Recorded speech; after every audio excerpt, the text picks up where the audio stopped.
Have you ever been to an old house that just feels creepy? What about a house that you could buy for really cheap because it's abandoned?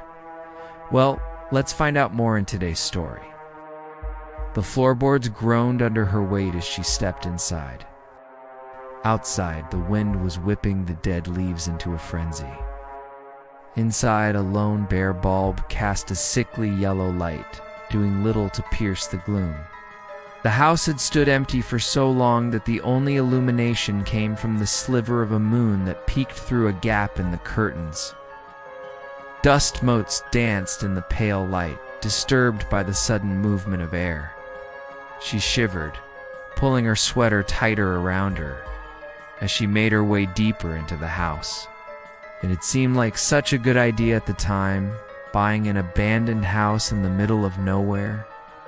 The realtor had practically pushed it on her, assuring her that it was structurally sound, if a little dated. But the realtor hadn't mentioned anything about the strange occurrences that seemed to plague the old house. A floorboard creaked above her and she froze, listening intently. Had she imagined it, or was there really someone else in the house? When she bought the house, the realtor had told her that it had been empty for years, that the previous owner had simply vanished without a trace. No family, no friends had come forward to claim the house after he disappeared. And so it had been left abandoned until she came along. She wished she'd never set foot in the place. The windows were dark and lifeless, staring back at her with vacant sockets that seemed to mock her fear. The smell of decay hung heavy in the air, mingling with the musty odor of old wood and dust. As the minutes ticked by, the silence was broken only by the relentless pounding of her own heart. The shadows seemed to deepen, pressing in on her from all sides. A sudden gust of wind rattled the loose window pane, sending a fresh flurry of dust motes into the air. She could feel the unseen eyes upon her, watching her every move. Panic began to rise within her, clawing its way up her throat. She had to get out of there. She turned and fled, racing toward the front door, her hand outstretched, seeking the light switch in the darkness.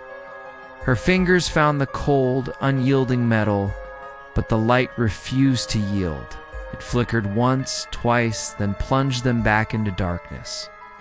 She screamed a raw, primal sound that echoed through the empty house. Her foot struck something solid and she stumbled, falling hard onto the floor. Scrambling to her feet, she rushed toward the door, her heart pounding against her ribs like a trapped bird. The doorknob was icy cold beneath her trembling fingers. With a final surge of adrenaline, she flung the door open and stumbled out into the night. Behind her, the door slammed shut with a resounding thud, as if slamming the door on her escape. She didn't dare look back. She ran, blindly, wildly, her lungs burning, her legs pumping, not daring to look back until she reached the safety of her car. Then, and only then, did she allow herself to turn around. The house loomed before her, dark and silent, its windows like gaping wounds in the night. The moonlight did little to pierce the gloom, leaving the house shrouded in an eerie half-light. She stood frozen, rooted to the spot as a sudden noise made her jump. The front door opened. Slowly, a figure emerged, silhouetted against the faint light spilling out from within. The figure took a step forward, then another. It was tall and thin, with long, spindly limbs that seemed to drag on the ground. She screamed again, this time in terror, and stumbled backward. The figure in the doorway beckoned with a finger.